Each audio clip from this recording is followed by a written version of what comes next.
السلام عليكم ورحمة الله وبركاته.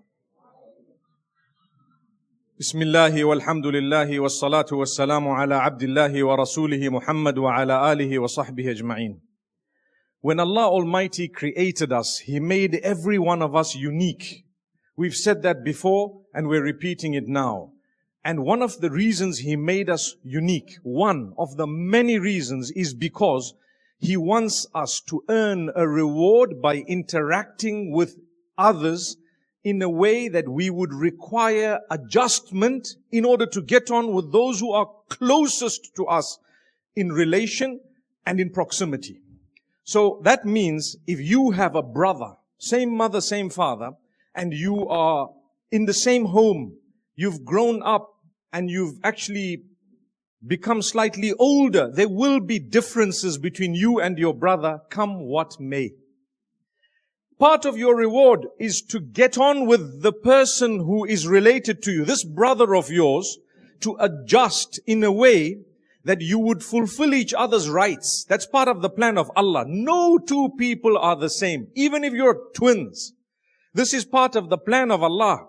And that's why He emphasizes so many times in the Qur'an, and it is emphasized in the Sunnah of the Prophet Muhammad, peace be upon him, to fulfill and to go out of your way to extend to a relative and fulfill his or her rights or their rights, those who are related to you. Allah, if He wanted, He could have made us almost identical, but we're not.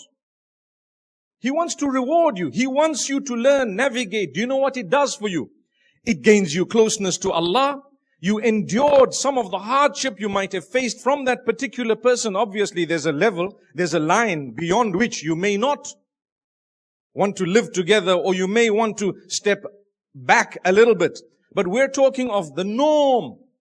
Most of us, you earn closeness to Allah, you develop yourself as a human. If you refuse to interact with a difficult person, you're not going to develop.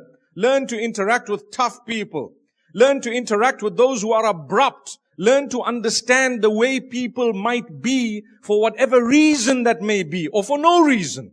But if you are able to navigate through the relationships with people who are difficult, you are a developed person. You are a very mature person. You are a master. You are a person who Allah has blessed with the ability to get on with those whom others don't get on with.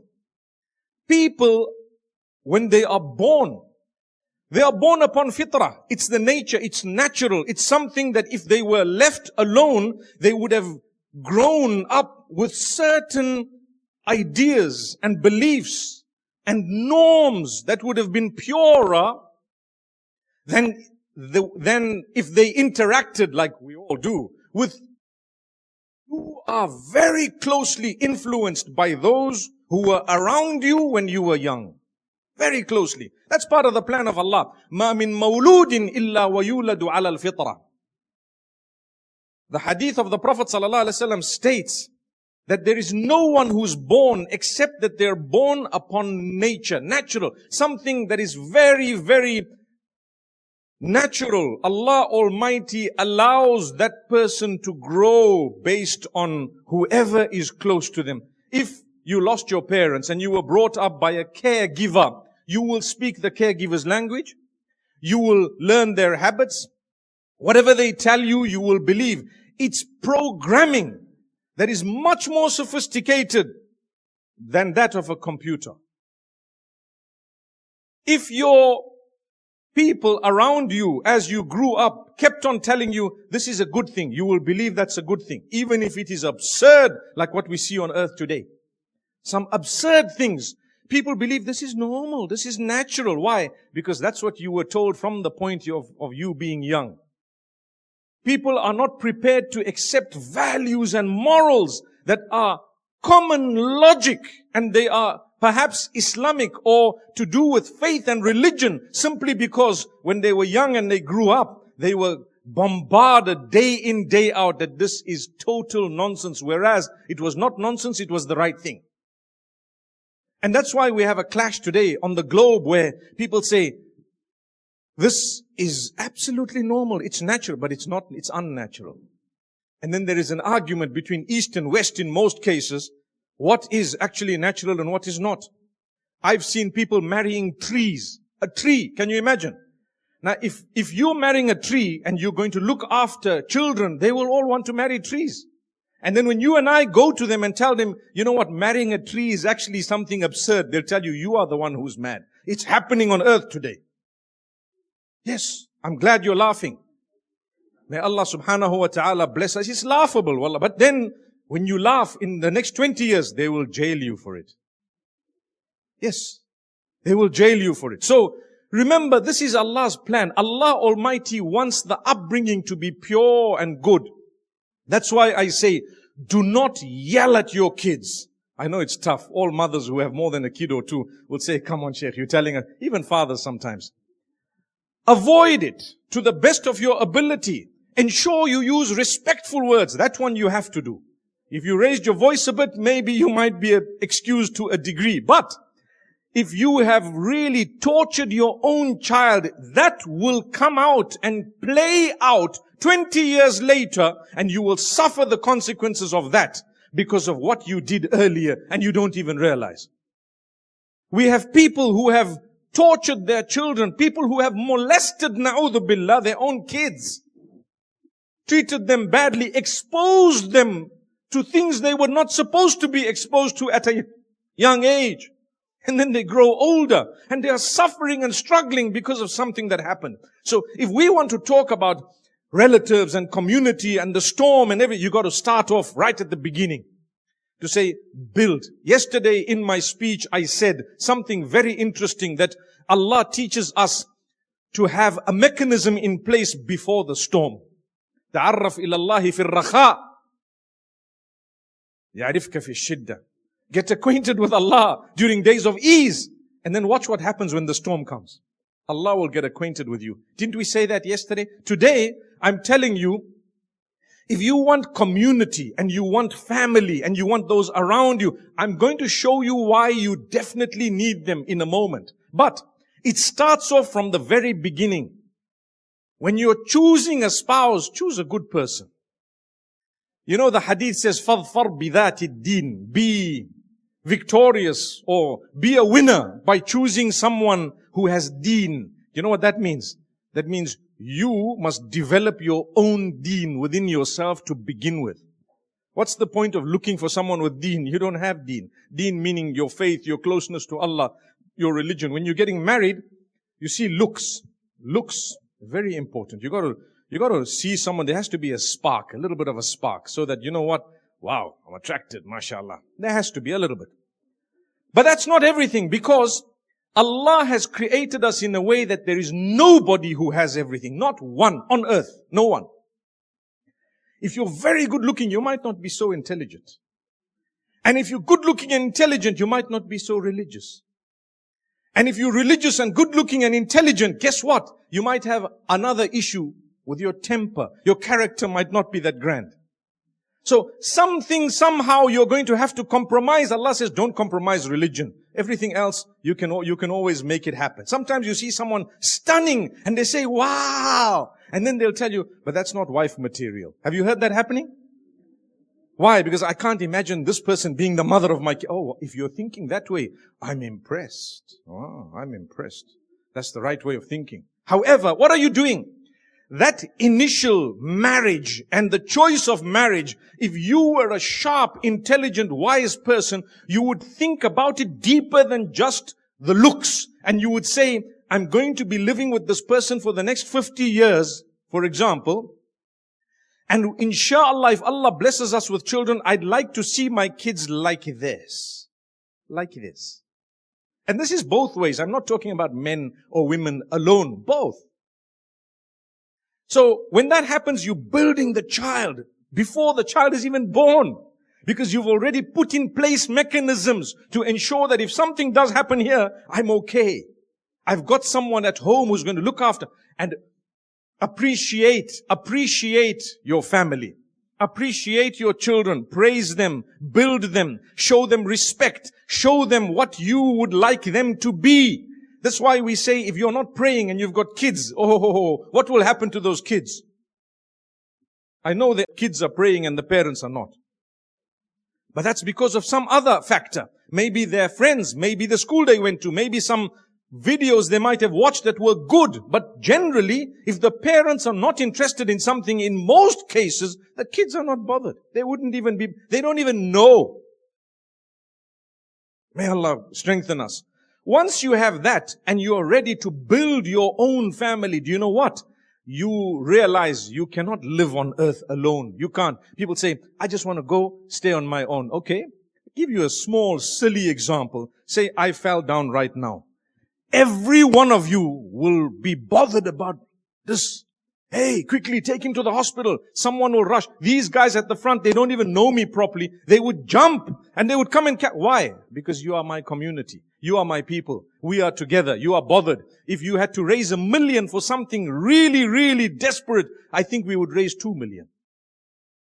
You can't do it alone. On earth, you can never do it alone. You think you can. You think you want to be on your own. Do you know there is a blessing to interact with extended family that is beyond the toughness of the situation, but only if you understand.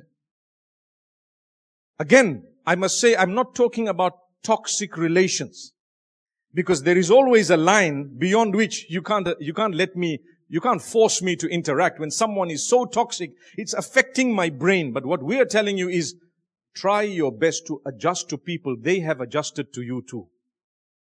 Your way of talking is not the best way. My way of talking is not the best way. Look into yourself and change yourself. Ask yourself, how can I develop the way I speak? How can people do dirty, nasty things online, offline, in certain circles, and wallahi, if you were to look at them, you would never believe such a pious looking person could actually do that. Right? There are two types of sins. You can categorize sins in many ways, but one of the ways of categorizing it, two types. One is the sins involved between you and Allah, and the other is the sins involved between you and another creation or creature of Allah, mostly human beings. If someone's committed a sin between them and Allah, Allah can forgive them and will forgive them just by you saying, oh Allah, forgive me. I'm sincerely asking you. I was wrong and strengthen me. I don't want to do this. Really, what are those sins? Say, for example, a person drank alcohol. Say, for example, a person committed adultery. Say, for example, a person might have overslept their prayers or something of that. What happened? Wrong things happened between you and Allah, and you sought forgiveness. Allah wipes it out in one flash. One flash. Don't ever doubt the forgiveness of Allah. It's a sin between you and Allah. It is there. We agree. It's wrong. I'm human. I'm weak. I am not a perfect soul, but my Lord will forgive me. Yes, He will. Yes, He will. For as long as you are determined and you are trying and you are sincere and you are genuine and so on. But the other type of sin is worse. Why? Because Allah wants you to interact. Community will only be able to grow when each individual within the community cares for the other. And do you know what? You as an individual will only be able to grow if you're within a community that cares that particular way. Subhanallah. You might say, nah, I'm alone. I earn my money. I'm fine. I've got my online business. I'm doing whatever. I don't need people. You know what? You need people to buy from you as well. You're so good with your customers and clients just because you want them to buy $5 from your shop. Hi, hello, how are you? Walk in, please. Would you like tea or coffee? If you told that to your own family member, wallahi, you would have had a better life. I remember meeting, and I don't mean to be weird or anything, but it's a fact. I remember meeting a sister who was an air hostess on a certain airline.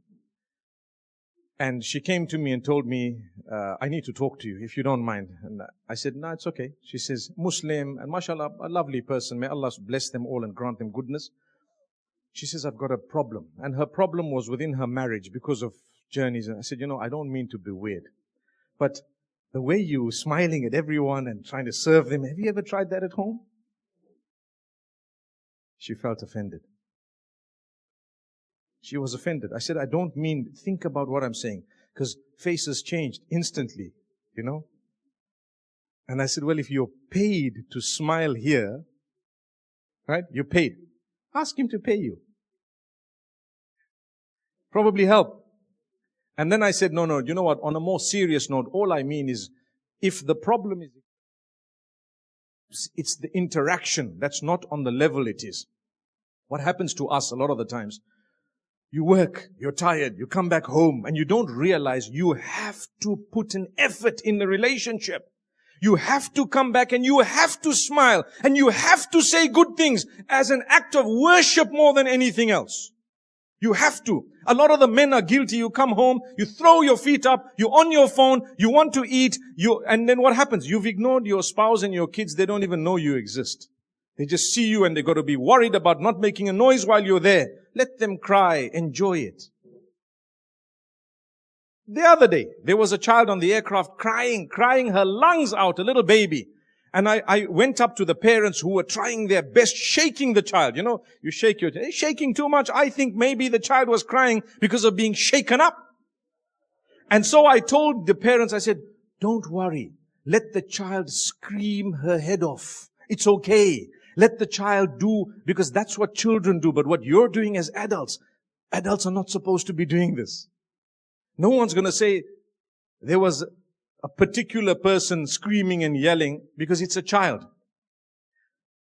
The most they might say, especially when they don't have kids of their own, they'll say, I had a bad flight. There was a child making a noise. Right? That's the most.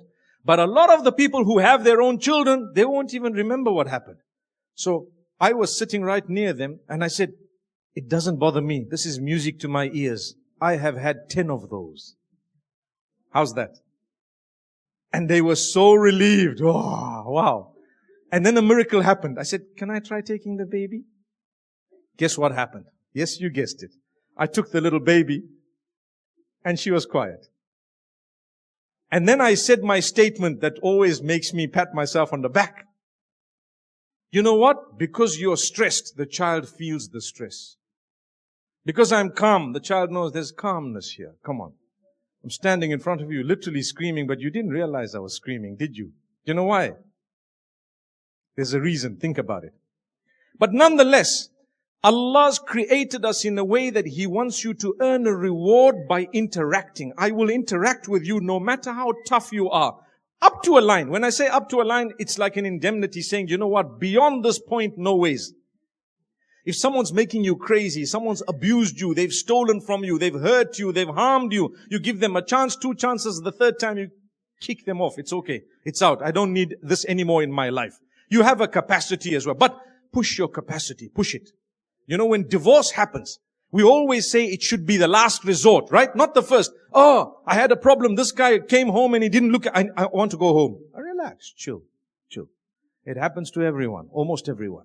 Navigate through it. Talk about it. Communication is important. The tough questions. He might come up with a reverse argument and highlight something that you need to change. Perhaps. And you highlight, give and take. The point is sacrifice for those whom you live with. Sacrifice for them. Sacrifice for your community. Make the time. Go, attend, participate. Because alone you can't do it. You have to, for whatever it is, you have to always interact with people. That's why Allah says in the Qur'an, وَلَا تَنْسَوُا الْفَضْلَ بَيْنَكُمْ. Don't ever forget to be kind, good, virtuous towards one another. You alone, you can't make it. Imagine I go to the school, I want to look for a place for my kids. When I go there, I'm going to have to be on best behavior. Guess what? If I've been volunteering for the community, they will look at me and say, oh, mashallah, my brother, how are you? What would you like? I need a place. There's no place, but don't worry, we're going to make a plan. What happened? It was the community. It was the interaction. That's what happened. I've had no relation whatsoever. They won't even make a plan. I come in with an attitude like I deserve things. They will tell me, even if they have a place, sorry, my brother, there's no place here. Meaning for you. Right? So you have to use your mind. Allah wants you to interact. You're going to need a doctor in life. You have to have some relations. You're going to need, if you were in a house, living all alone happily, one day something happens, there's a fire. Do you want your neighbors to say, fire next door? In the morning, I'm sure we'll see it all burnt down. Let's go to bed. Is that a believer? No. If you had a small relationship with the Prophet ﷺ says, when you're cooking something,